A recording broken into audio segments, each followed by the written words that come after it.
Hello YouTube, for this first video I just wanted to talk briefly about FlowCanvas before we get into a tutorial. So what is FlowCanvas? It is a visual scripting tool for Unity that lets you create games using a node-based workflow, as you can see here on their website. You can use as much or as little code as you want, and all of the Unity APIs are available as nodes. You can integrate your own custom code if you want as nodes themselves, though in this tutorial I create an entire game without using any code whatsoever. I would recommend FlowCanvas for the more experienced Unity users because the more comfortable you are using the Unity functions, the more at home you'll feel using these nodes. I do think that new users would probably get up to speed pretty quickly as long as they had a basic understanding of Unity. Personally, I would probably see FlowCanvas as a rapid prototyping tool. One of the neat things you can do is you can save all your nodes, or what they call graphs, into asset files, and you can take those asset files and use them in multiple projects. So you can get something working once, save it as an asset file, and then you can just use it as a template basically in all of your other projects, which is a really nice touch. If you are interested in FlowCanvas, I would definitely recommend checking out their website. They have a lot of information here. They have excellent documentation online, and as a nice bonus, you can download an offline version. And what I did was I printed it out as I was kind of playing with it for the first couple days, and that got me really up to speed using FlowCanvas. And I think that's about all I have to say about FlowCanvas. Let's go ahead and jump into the tutorial. Alright, you'll see I have a Unity project here. I have 3 game objects. The first game object has no components. The second game object has a FlowScript controller and a blackboard. And the third game object has a custom script, which I'll go through a little bit later. And to start using FlowCanvas in our project, we need to do 2 things. The first is adding a FlowScript controller component, which will also add a blackboard component, which holds all of your variables for your controller to use. The second thing you need to do is click on the Create New button, and that gives you 2 options, Bound and Asset. If you choose Bound, it means it's tied to this particular game object, and that lets you reference other objects in your scene in your canvas. If you choose Asset, it creates an asset file that you can share with anything that has a FlowScript controller. However, you can't reference any other objects from the scene in your canvas. So choose whichever one makes the most sense to you. And don't worry about it too much because you can convert from one to the other on the fly. And in my series, I only use Bound, so I'm going to click on that now. And if I don't have a Canvas tab anywhere in my project, you'll get this welcome window. Close that, and I'll dock the canvas. All right, and inside the canvas, it'll tell you what game object you're working on. So in this case, game object 01, I can click on game object 02, and it'll change to game object 02. If I click on any object that doesn't have a FlowScript controller on it, it won't change in here. So just keep an eye on that so you know which object you're working on. All right, and let me go through navigating around the canvas. You can use your scroll wheel to zoom in and out. You can also click and hold your middle mouse button to pan. All right, you can also use this nifty little mini map down here. You can click anywhere on it, or you can click and hold. All right. To select nodes, you just left click on them. To select multiple nodes, you can click and drag the left mouse button. If you want to create a group around nodes like below, you can press Control. If you hold down Control and drag around a group of nodes, it'll create a group. And now you can drag the entire group around by holding on the group name. You can right click and you can rename the group if you want. I'll just leave it. You can right click and go to Edit Color. If you want certain groups to be color coded in your minimap, you can go to Edit Color and choose a certain color. As you can see, you can quickly select all the nodes in your group, and if you right click on them, you can duplicate them or copy and paste them somewhere or delete them, or you can delete the entire group. All right, and speaking of nodes themselves, each node can have incoming or outgoing ports, and there are two types of ports. The first is a flow port, which always has these triangles, and the second type are value ports, and those will have all the data types you're used to, like floats or booleans or Unity specific data types like game objects. All right. And to connect nodes together, you can either click and drag from a port. It doesn't matter if you're going from outgoing or incoming. So I can drag this port to this port if I want to. To disconnect, you just right click on any of the ports. You can also click and drag and drop it anywhere on the node itself, which is a lot nicer if you don't want to have to be so exact. And again, you can go backwards or forwards when you're doing that.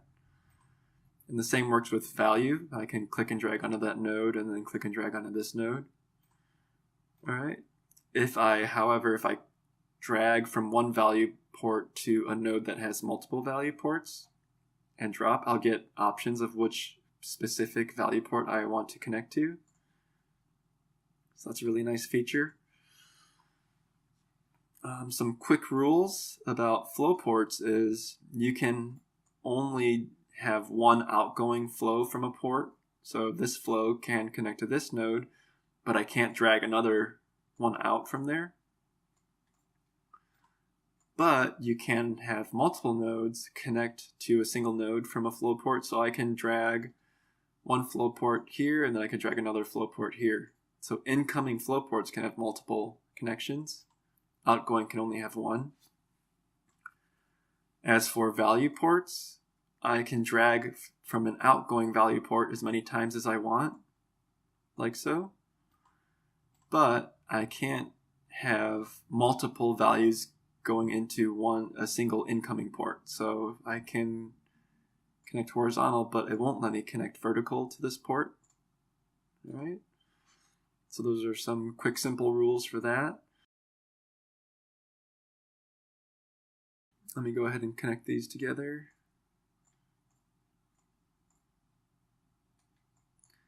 Something really cool that FlowCanvas does is autocasting. And what that means is it'll convert from one type to another if it's compatible. In this case, it's converting from a float to a string for me. What's really cool, though, is that I can also do that with like Unity types as well. I can drag from a game object to a vector3 and it'll automatically know what to do with that. So that's called autocasting, and that's really nice. And let me show you flow real quick. If I click on play, you'll notice that there is no flow happening because there's no yellow being highlighted in these nodes. As soon as I trigger this particular node by pressing something that triggers horizontal or vertical input, you'll see some flow. Let me go ahead and press. And now that I'm holding down the right arrow, you'll see that these nodes are currently active. And one really cool thing that it does is it shows you what values are being sent across the nodes. So if I just start pressing other buttons, you can see the other values. And this makes it really cool for visual debugging if you're not sure why something isn't working. All you have to do is look at the nodes to figure out what values are being sent, or maybe the nodes aren't being activated at all. All right. So to add nodes, there are several methods. We can either right-click or use the space bar to bring up this Add Flow Script node box here. And I can either drill down to find a specific function if I want, like get component or add component. Or I can, let me delete that by pressing the delete key. Or I can search for a specific node, such as input. And it'll give me all the nodes that match that text there. Another way is if I disconnect out of here. If I drag out from a certain port, I'll also get a box, but it uses context-sensitive menus, meaning it only gives me the options that have to do with the particular port I dragged out of. I dragged out of a flow port, so I'm getting all the flow controllers and options for that.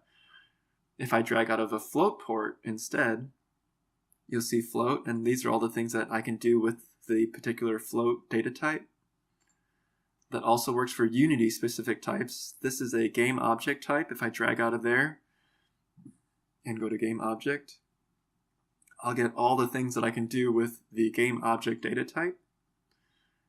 That's a really nice touch, especially for newer Unity users that aren't exactly sure what they can do with, for instance, a game object.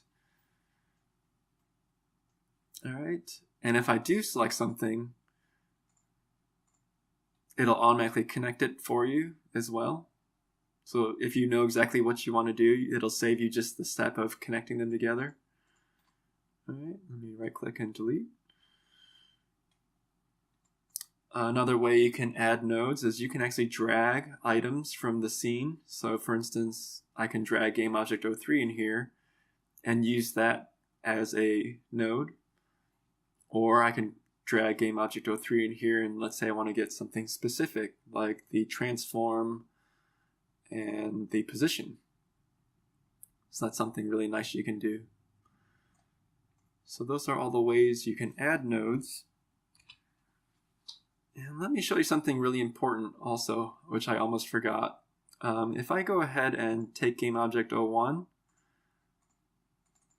I'll drag it into the prefabs, and let me drag this canvas up. You'll notice that my canvas now, depending on what I have selected, if I select the instance of the prefab, you'll see that it says bound prefab instance. If I click on the actual prefab, it says bound prefab asset. And if I click on something that doesn't have a prefab, it'll just say bound. All right. So what's really important, and what caused a couple headaches when I was going through my tutorial series that I edited out, was I would make changes to one or the other and forget to, for instance, apply or revert my changes. So if I updated a game object, an instance, and forgot to hit apply, it wouldn't apply it back to the prefab. Likewise, if I made changes to the prefab and then I didn't revert those changes back, sometimes it caused problems. So that's just something to keep in mind. You really have to pay attention to what is showing in the top of the canvas to make sure you are doing exactly what you are intending to do. All right. Let me go ahead and delete that game object now. I'll delete this prefab. And I'll just go ahead and recreate the empty game object 01 again.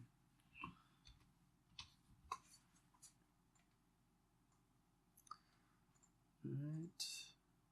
Create new bound. There we go. Now we're back to normal again. All right, so let me go ahead and delete this group. And we'll move on to what's next, which is talking about the specific types of nodes. All right, let's talk about the 4 different types of nodes that FlowCanvas has. The first type are event nodes, and those will have the reddish tab on the top. And these are the nodes that are responsible for triggering any other nodes. Without event nodes, none of the other nodes would be activated. So pretty much nothing would happen without these event nodes. The next type are flow controller nodes, and they are responsible for manipulating, branching, filtering, merging, etc. the flow of your nodes. And some popular types are logic operators, such as this one, switch comparison, where you can have equals, not equals, greater than or less than, or iterators such as for each. The next type are action nodes, and those are responsible for actually performing an action, hence the name action nodes. Some examples are destroying an object, setting a rigid body velocity, or just logging some text. And most of the time, but not all, you won't have a value output port. However, set velocities does have a rigid body 2D output port. And lastly, we have function nodes. Function nodes are responsible for manipulating data, doing math operations, that kind of thing. So one example is like clamping a value with a minimum and maximum, or getting a random float value between a minimum and maximum. And they will always have an output value port, but you'll notice something strange is that they don't have any flow ports by default.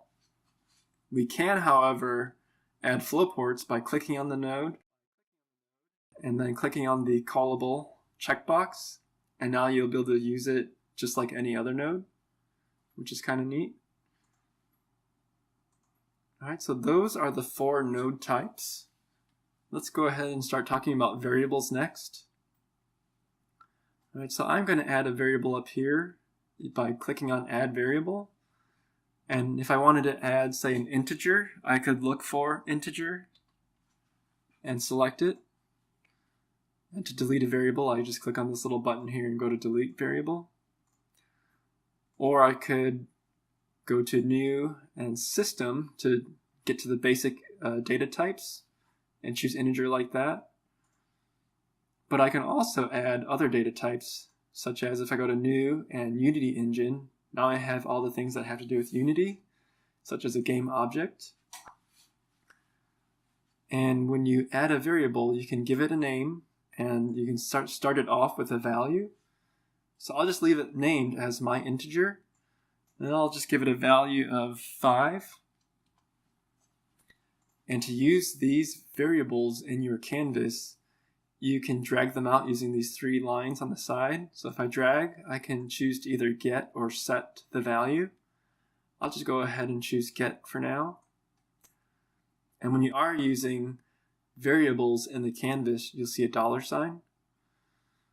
All right, so if I wanted to log the value of this integer on start, let me go ahead and drag out from the value port, and I'll just look for log. And I'll go log value. Now I'm going to go ahead and click on play, and we won't actually see anything once the scene starts in the console. You can ignore these event errors. And the reason why we didn't see anything in the console is because, remember, without event nodes, no other nodes will ever be activated. So let me get out of play mode, and I'll just go ahead and look for on start. I'll just look for start, actually. And now that I've connected an event node to this and click on play, I should get the value of my integer, which is 5, which you can see here. All right. Let me disconnect those. And instead of getting the value of my integer, let's go ahead and set the value. So if I drag this out and choose set my integer next, I have several options. I can either set the value of the integer with whatever value is in here. So let's say I just wanted to set it to 10. I could do that. Let's go ahead and log that to the console. And I'll connect to start. If I click on play, we'll now see that my integer changed to 10, and that in the console we now have a 10 being output. But what's nice about the set node, setting an integer for instance, is I can also choose to add, subtract, multiply, or divide. So let's say I wanted to add a value to it. I could add 10 and click on play. Now you'll see it's set to 15. All right. Let me disconnect those. If you just want a constant value without having to create a variable, you can do that as well. I can just right click, go to variables, and choose a graph variable. Let's say I just wanted another integer as a constant. I would go to system and integer. Let's just say I wanted a constant value of 3. I could just type that in here. And now instead of hard coding a value into this set node, if I connect start, I can connect my constant to that value and then go ahead and log that as well. So now instead of adding 10, it'll add this constant value of 3, which will be 8. And we can see that in the console. All right. Now let me show you how to access variables in a separate game objects blackboard. So if I go to GameObject01, let's say I wanted to get my integer from GameObject02. In order to do that, I could right-click, go to Variables, go to Blackboard, and now I can either get other or set other of type.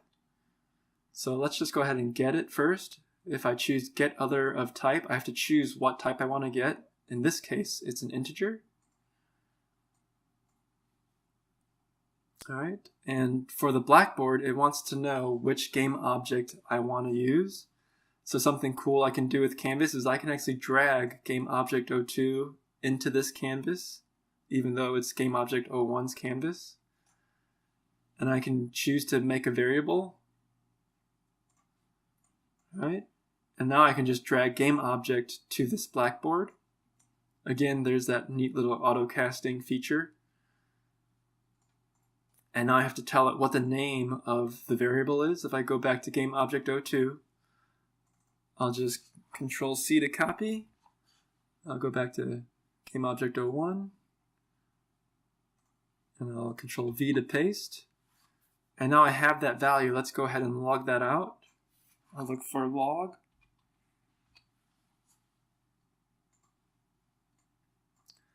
And again, let's go ahead and get start.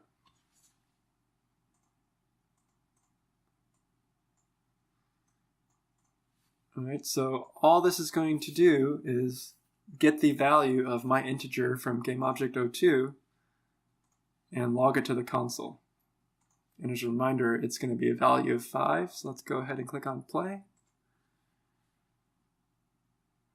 And there we can see it in the console down there.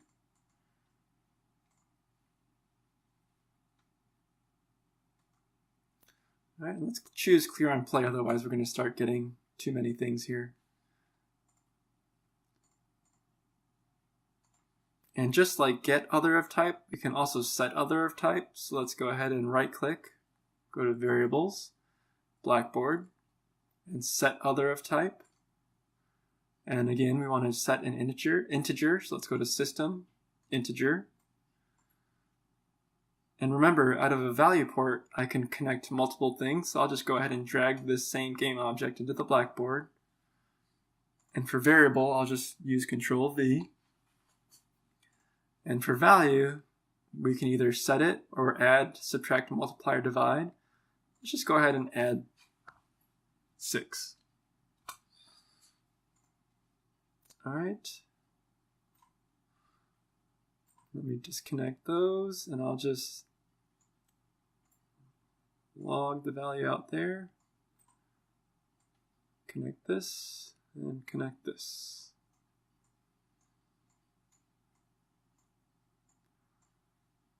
All right, so when this starts, we're going to go to GameObject02,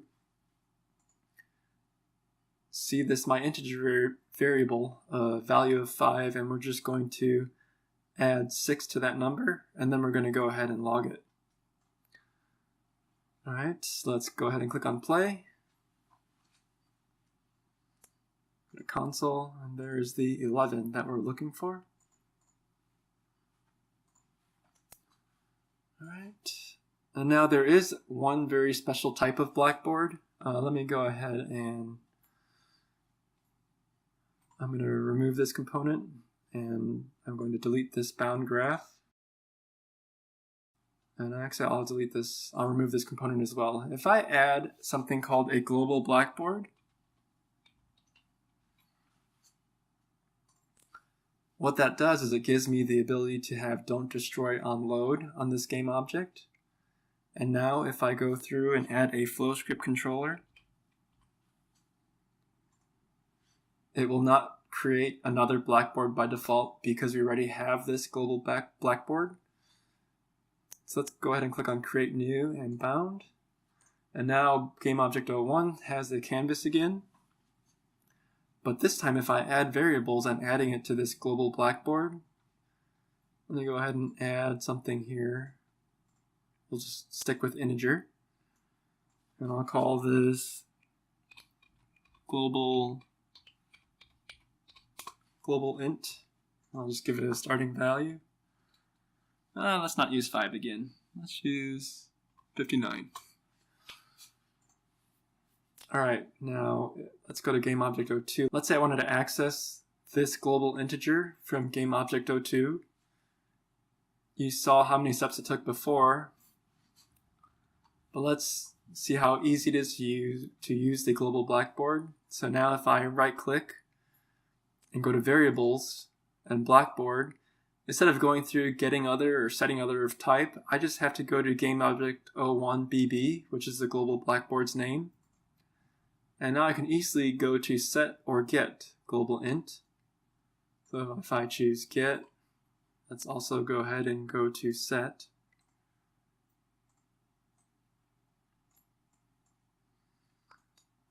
And let's get a log.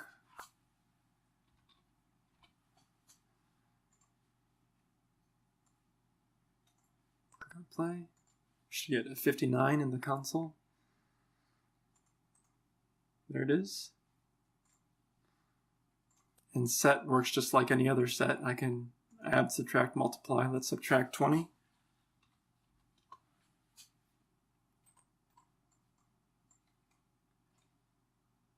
Start. Let's click on play. All right, and now on the console we should have 39. And that's just something really nice you can do if you have a global blackboard. Not only does that object show up in Don't Destroy on Load, so it's great for game managers, but also you can use their variables really easy compared to the normal way. All right, something important about variables is you might not find a certain type that you're looking for when you go to add variable. In my case, in the tutorial, I was trying to use a variable for the UI text, and I noticed I couldn't find it anywhere I searched. And that's because it wasn't in the preferred types. So in my case, I had to add a new type. To do that, you go to New, and then Add Type.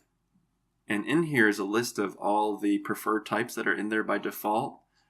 And I noticed that for UI, we have button and slider, but no text. So to add a new type, you can just click on Add New Type. And if I just look for UI.text, you can see it here. And if I click on that and go to the bottom, you'll see that now I have a UI text type. And if I close this now, I can go to Add Variable, New, Unity Engine, and there's my text object. And now I can use UI text with this canvas. Another important point about adding types, and what might be the most important point with FlowCanvas, is remember I have a custom script. Inside this custom script, I have a namespace. You don't have to give yours a namespace, but in a minute you'll see why it might be a good idea. I have a public float speed and a private float private speed. I have a private function here, which just logs inside private function. I have a public function, which logs inside public function, then calls the private function. And finally, I have a public function that takes in a float value where we will be setting the speed. So you get a console log saying you're setting the speed to a certain value, and then you get the final speed. All right, and to use this custom script in FlowCanvas, it's actually very simple. We add it the same way as we added the UI text object. So go to Add Variable and New. Let's go to Add Type. Then Add New Type again. And where we want to look for our scripts is under Classes. And remember I added a namespace of FlowCanvas Tutorial. If I click on that, you'll see my custom script. If I didn't add a namespace, I would just go to this No Namespace button here, and then we would find custom script in there. All right, so inside custom script, once I've added it as a type, there it is at the bottom. Now I can close this window, go to Add Variable, and I will just, this time, just look for custom. And there's my custom script. and I'll just drag this game object onto it to find the custom script. And now when I use this variable in the canvas, if I just get it, again with those context sensitive menus, if I drag out of the value port and go to custom script, here I can go to the methods and we'll see all the public functions. I can go to the fields and I'll see the public fields. So let's just play with this a little bit. Let's go to methods and we'll just say public function. Let's grab this on start. All right, and are there any other, see if there's any other things going on here.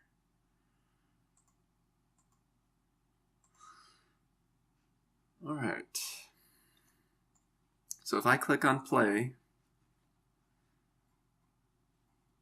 and go to the console, we'll see inside public function and then inside private function, and that's exactly what we expected to see.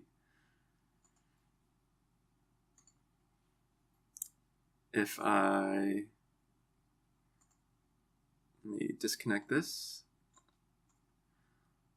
and now let's go to methods and set speed, and then let me disconnect this.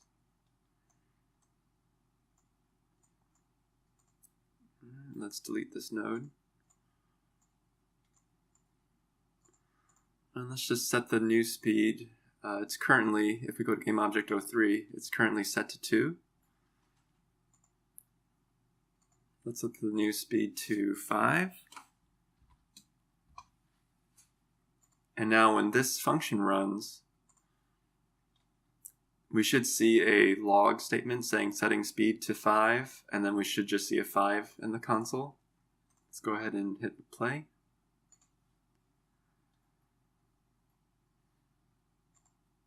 All right, we see setting speed to 5, and then we see a 5.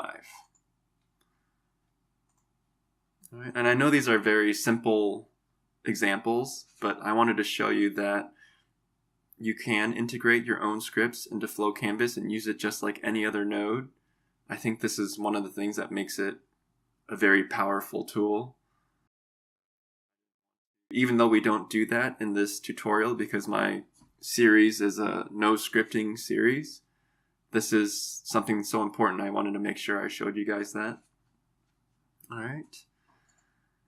And that is all for variables and adding types. I think next I want to talk about events. Alright, so events will be the last thing I'm going to show in this tutorial before I think we're ready to start the series. Let me go ahead and delete all these. Actually, I'll delete everything but the start node since we use that all the time. And to create a custom event, I'll right click, go to events, and then custom. And we can use a custom event or we can pass a data type. I'm just going to use the normal custom event first. And in here we get an event name. I'll just call this test. And inside this particular event, I'll just go ahead and log a value. So if I look for log, actually I'll log text. And inside the log I'll just say in test. All right. And to call an event, you have to use a send event node. So if I right click, I'll just look for send event. And again, you can, if you used event with a data type, you'd use the send event with the data type there. All right. And all I have to tell the send event is who the owner is, and in this case we are the owner, and what the event name is, and the event name is test.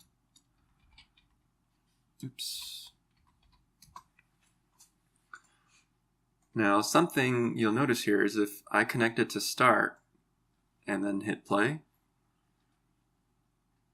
we expect to get a log, a console log of in test, and for whatever reason we don't get that with the start method. However, if I use something like input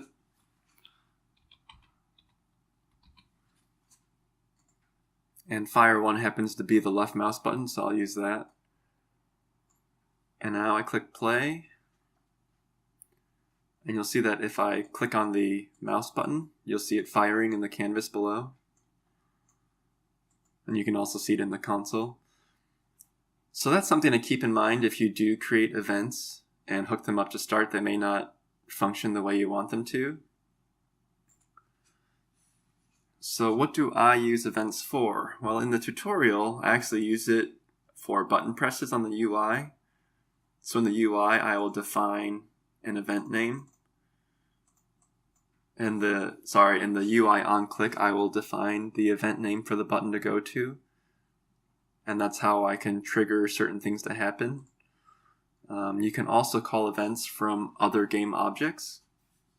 So if I go to game object 01, I can still send an event. I go to events. Actually, I'll just look for send event. It's much easier. I'll click on send event. I'll grab game object 02, bring it into the canvas as a variable, plug that in, and under event name, I'll just type in test. I need a trigger, so I'll look for input. I'll just use the mouse button again. Let me disconnect these. So now if I go to game object 01 and press play, we'll see that it's firing, and in the console below we can see in test, even though I've disconnected the fire button here. So that's how you can send events between different game objects. Let me get out of play mode. And now let me just show you the event with a data type. If I go to events, custom, and custom event with a data type, I'll use integer. And in this particular event, I'll go ahead and set my integer. So if I'll go set, I'll plug received in, and the event value I'll plug into the value here. And let's just do multiply for fun. And the event name, I will just call it test2.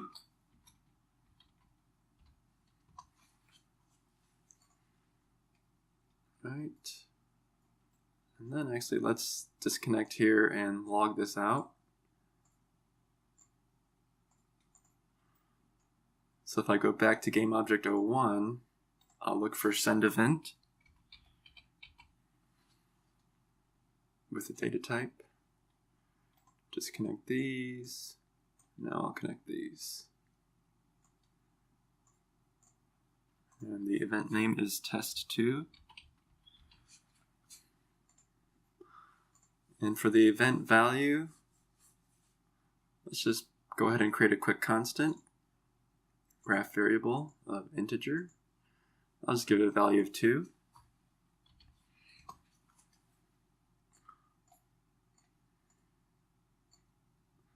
Alright, so whenever I press my mouse button, my left mouse button, we'll get the value of my integer multiplied by 2. So let's go here. And whenever I click on the left mouse button, we should see this fire inside the other game object, which we do. And we can see it in the console below. And I do really like that it shows what the value is coming in and then what the value is going out. That's a really nice touch. Alright, and just a quick note, when I do have a UI button, let me go ahead and just create something so I can show you something real quick.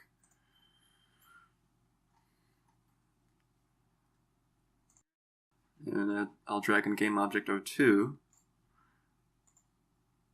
I'll use the FlowScript controller, and to send an event, I'll go to the send event string,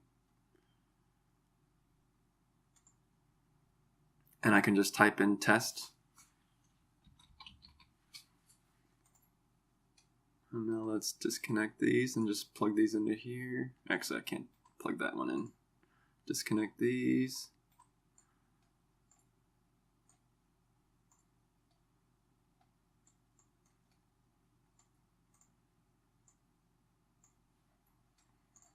Alright, now if I click on play, we should also see this firing. Yep.